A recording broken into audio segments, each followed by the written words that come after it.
வணக்கம். ஆகாஷ்வாணி புதுச்சேரி செய்திச் சுருக்கம். வாசிப்பவர் வாசுகி சந்திரசேகரன். நாட்டின் 17வது குடியரசு துணைத் தலைவர் பதவிக்கான தேர்தல் நாளை நடைபெற உள்ளது.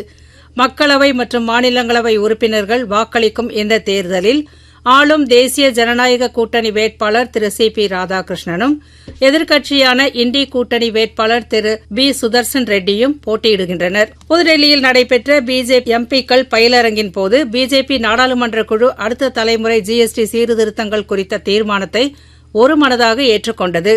நாடாளுமன்ற வளாகத்தில் உள்ள பால் யோகி கலையரங்கில் நடைபெற்ற இந்த 2 நாள் பயிலரங்கின் நிறைவு நாளான இன்று பிரதமர் திரு நரேந்திர மோடி உரையாற்ற உள்ளார்.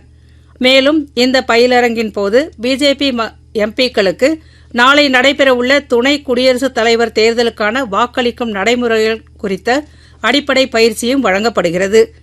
பிரதமர் திரு நரேந்திர மோடி நாளை பஞ்சாப் மாநிலம் சென்று வெள்ளத்தால் பாதிக்கப்பட்ட பகுதிகளை பார்வையிட்டு அப்பகுதிகளில் உள்ள மக்களையும் சந்திக்க உள்ளார்.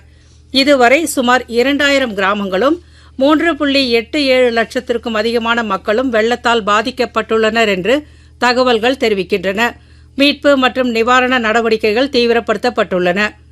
புதுச்சேரி பல்கலைக்கழகத்தின் தொலைதூர கல்வி திட்டத்தின் கீழ் 2025-26 கல்வியாண்டிற்கான கௌரவ விரிவுரையாளர் பணியிடங்களுக்கான நேர்முகத் தேர்வு வரும் 18ஆம் தேதி காலை 11 மணிக்கு பல்கலைக்கழக வளாகத்தில் நடைபெற உள்ளது.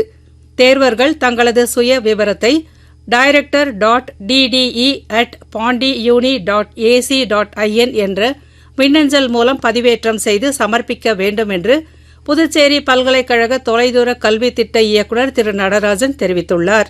தென்னிந்திய கடலோர பகுதிகளில் வளிமண்டல மேலடுக்கு சுழற்சி காரணமாக தமிழகத்தின் ஒரு சில இடங்களிலும் புதுச்சேரி மற்றும் காரைக்கால் பகுதிகளிலும் இன்று முதல் வரும் 10ஆம் தேதி வரை இடி மின்னலுடன் கூடிய மிதமான மழைக்கு வாய்ப்புள்ளதாக சென்னை வானிலை ஆய்வு மையம் தெரிவித்துள்ளது.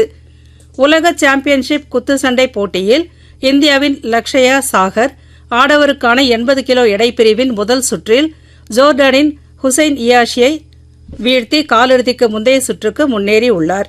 இத்துடன் இந்த செய்திச் சுருக்கம் நிறைவு பெறுகிறது.